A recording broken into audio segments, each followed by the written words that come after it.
Hello everyone, and welcome to ASTN News. Now this season, we've expanded our show to a little more than sports. The whole school of Algonquin. I'm Joe Braverman. Now with the new season, there do come some changes as well. So here, replacing Nick Cavetta as my co-host, is Brendan Ford. Brendan, welcome to the desk. It's great to be here, Joe. It's my last year at Algonquin, and I'm looking to make it a good one. All right, and it sure started off that way when the boys and girls soccer team had their season opener at home, taking on Leominster. Season opener for the girls varsity soccer team as they take on the Leominster Blue Devils. Pick it up in the first half. Some great passing shown by the Tomahawks as a give and go from Sydney Carney and Zoe Chang will give it up to Erin O'Reilly. O'Reilly with the first shot is deflected. Then Caroline McAndrews goes for the shot, hits the crossbar, but O'Reilly was right there to put it back in, and the Tomahawks score their first goal of the new season, 1-0 early. Then we go to the second half. Just seconds into the second half, McAndrews gives it off to Kat Healy. Healy gonna give it up to Carney again, and Carney gets the goal 20 seconds into the second half, 2-0. Now Natalie Rogers will give it off to Chang. Chang goes up ahead to one of the newest members again, Kayla Barletta. Barletta goes right past the goalie, makes it 3-0. Then again in the second half, Algonquin would keep it rolling. Anne-Marie Moy giving it off to Erin O'Reilly. O'Reilly would pick up her second goal of the game. She would pick up a third one to make it a hat trick, and Algonquin would absolutely dominate the Leominster Blue Devils 6-0. Then the boys would get their chance against Leominster to open up their season. Pick it up in the first half. Dominic Cianci can't get that, but Tyler Morin is there for the goal, and the boys pick up their first goal of 2014. Quick 1-0 lead. Then Morin would get another shot on the penalty kick, but the story of the game was Facundo Cotto for the Leominster Blue Devils makes a terrific save, and then on the rebound makes another terrific save. But unfortunately, Algonquin would score again as Michaud gives it off here to Royo. Royo goes over to Wallace, then goes back to Michaud. Michaud goes across the field for Dominic Cianci, and Cianci puts it in the right corner for the goal. 2-0 Algonquin. Then Morin's going to make it 3-0. Wrong. Cotto sticks his leg up and gets it out of bounds for a terrific save. Then still in the second half, Cianci over to Morin. Morin has another shot, but another save by Cotto. Cotto was on fire. Then, as you can see here, it will be a handball call on Kolomaslenka. As you can see in the slow-mo, hits his forearm. And then Nahul Algabe puts it in for Leominster, makes it 2-1. But Algonquin's going to stop that as Cianci gives it off to Michaud. Michaud has it, going to the side, gives it off to Cianci, off the crossbar for his second of the game, and Algonquin would hold on to the lead, and they take the season opener over Leominster 3-1. Great win by both soccer teams, especially the girls team. Erin O'Reilly, in her first ever Algonquin varsity game, scores a hat trick. You know, Joe, it was really an impressive game. I think the boys team also has had a great start to the year, currently undefeated. So I'm really looking forward to seeing what they're going to do with the rest of the season. Now, football also looking up, definitely a much better start than last year. And I know you got a chance to get a word with them a few days ago. I did. Let's check it out. All right, Joe Braverman here with a couple members of the football team. To my right, we have Coach Justin McKay and captains Alan Carmody, Eric Sweeter, and to my left is captains Brendan Early, Trevor Fuse. Guys, thank you for your time. And I'd like to go to you, Coach, for the first question. Definitely, the past few years at Algonquin have been a little rough for students. What's the mindset going into this year? Absolutely. I think everybody's excited. I think everybody enjoys this team. We enjoy each other. It's a true family. We talk about a lot of things that are fun, and we work hard together. I think the program is growing tremendously because of it. I think these guys would say that it's mint, but it's been fun. It's been fun. All right, now Brendan, I'll go to you. You being a junior this year, it's kind of amazing to think that you got the captain role. Being a captain in your junior year, how does that change you as not only a player but as a person? It was definitely an honor. I think I'm just happy to be in a position to serve my teammates. All right, now Trevor, the team was pretty decent compared to the past few years. What improvements have you and your team made this year? First of all, we're not decent, we're great. And second of all, we've made multiple improvements at every level. We started off the year a little bit shaky, and we kind of went in like high on ourselves into Shrewsbury, and we just got tossed. Then we started competing against Marlborough, and I think from here on out we changed it. We got a new movement coming. Like that. All right. And speaking of the rough start, Alan, tough loss at Shrewsbury, 34-0, and then heartbreaking against Marlborough. How did you guys regroup from those two losses? So I think, as Trevor said, we know that we're a good team. We know that we're great, and we had that mentality, and we never doubted ourselves for a second. So we went to practice every day, kept competing, came out against North Middlesex, ready to roll.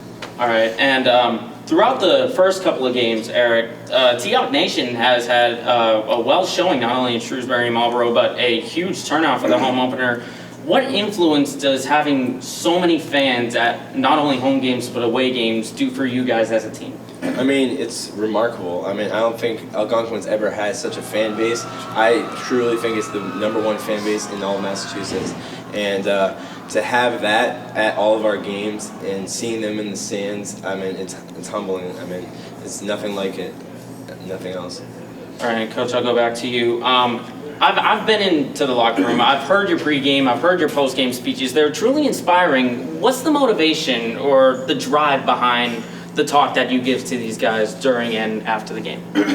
It's about having fun and enjoying this. I think everybody wants to have a good time. Our motto all year has been, let's have some fun, let's bibbity-bap, let's get after it, right? And that to us is having a good time, and we're about that action, right? We have a lot of sayings, a lot of things. We tell each other like that, and oh wow, oh wow, right? All of those, right? And we enjoy it, and it's the best part behind it is it's fun. We're making football fun again, and it's a family. And I think that's kind of all the jokes aside and everything aside. We care about these people here. I care about these 4 guys. I care about the other guys in the locker room. It's everything to be around these guys. So that's what it's all about.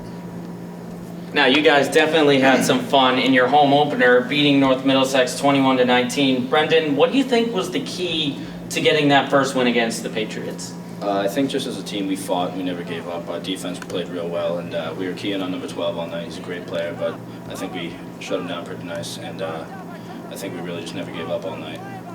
All right, and Trevor, there was a second win right after that. You went to Tantascwa on Thursday night, down 13-0 in, I believe, the first 8 minutes, and then you came out of the second half on fire. You won 28-13. What was the spark? What sparked the comeback against Tantascwa that made you guys win?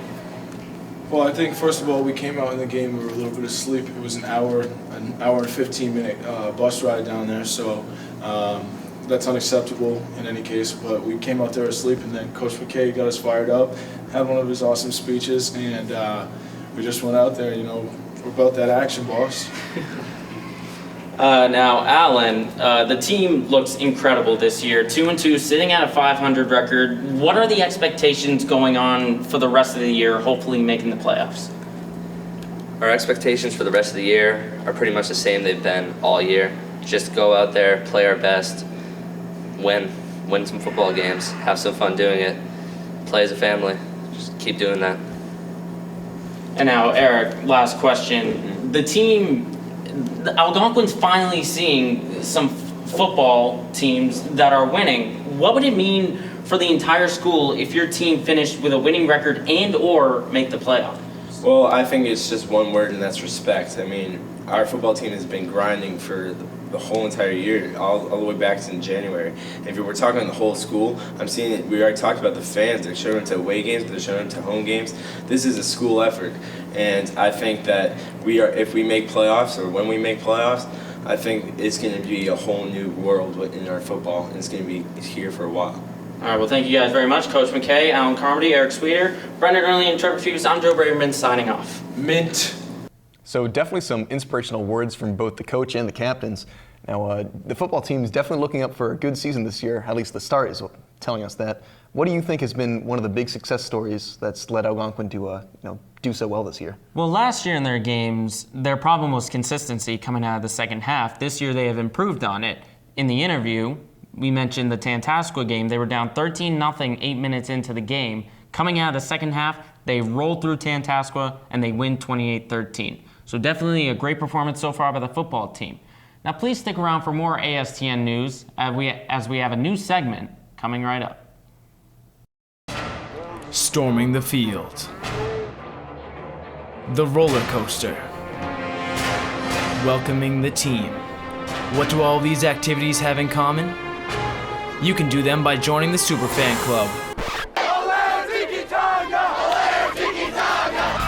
See Miss Riley in room C107 for details on how to help.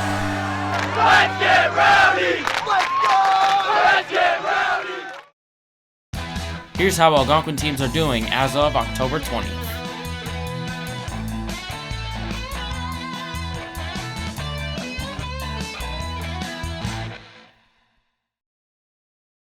Welcome back to ASTN News. We now like to present to you our new editorial segment highlighting the cross-country team. Hello everyone, my name is Brendan Ford. I'm the senior student editor here at Algonquin Student Television Network, and we're out in the practice fields right now to get a little bit of an interview with some of the cross-country kids and athletes here at Algonquin. Excuse me, ladies. What's your name? Hi. I'm Jen. I'm Caitlin. Excuse me, ma'am. What's your name? Emily. Emily, what grade are you in? I'm a senior. What's your name? I'm Evan. What inspired you guys to join the cross-country team? I just like running, and it's really cool because you get to meet a lot of new people. Caitlin said it was cool. My friends are on it. My friend Megan is the captain. Just a lot of fun. All right. A lot of great exercise. Well, I just love running, All right, that seems to be the answer we've been getting from a lot of people. Here's my one important question. Does it ever feel like sometimes you're just running around in circles and not actually going anywhere? Yeah, it does sometimes feel like that, but I just like to think that it's not like that. Yeah, like right now we're just running up and down this hill and then around the pond. So, it's kind of monotonous, but worth it when it comes time for meets. No. No. It always feels like you're moving somewhere. Yeah. All right, perfect. Thank you girls very much. Have a wonderful run. Excuse me, sir, excuse me. What's your name? Ben. Are you, what grade are you in? 11. And you're on the cross-country team? No. Why are you running then? For, track. XC! Wait a minute. First home meet for the cross-country team as they take on the Advanced Math and Science Academy. Boys started off with a little chant. Quack! Quack! Quack! Quack! Quack! Quack! Quack! Quack! Whoa! Feel the rhythm! Feel the rhyme! Come on, everybody! It's buzz that time! Hooray! This meet is sponsored by 1-800-STEAMERS. Stanley Steamer makes carpets cleaner.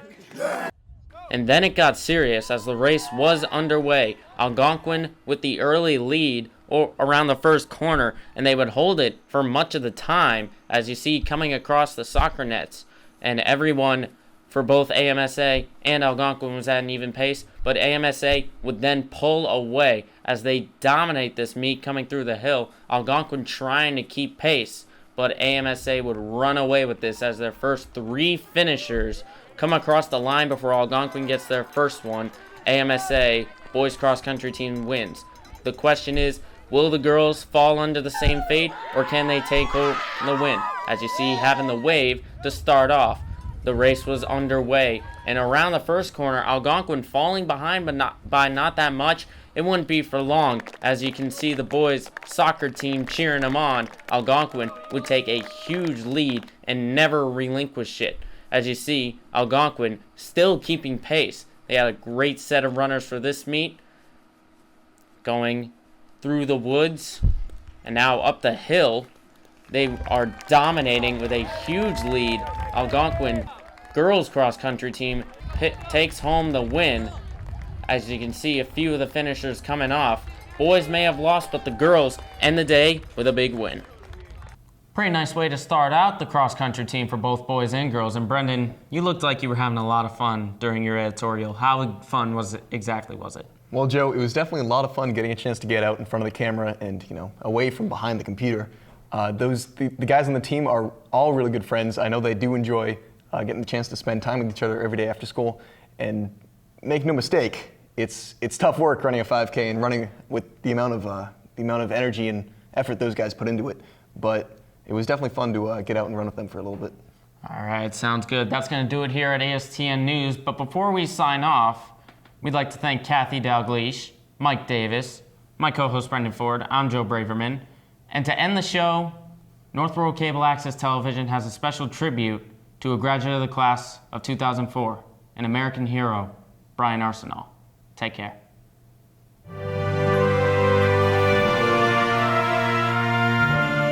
Tonight we would like to dedicate this game to U.S. Army Specialist Brian K. Arsenal, who on September 4th died in Afghanistan of injuries sustained when his unit was engaged by enemy small arms fire. Brian was a member of the 1st Battalion, 504th Parachute Infantry Regiment of the 82nd Airborne Division, headquartered in Fort Bragg, North Carolina. Brian was a 2004 graduate of Algonquin Regional High School. He will be missed dearly among his friends, family, and the Algonquin community. We ask that you join us in a moment of silence in respect to Brian for his sacrifice to our nation and his steadfast protection of our freedom.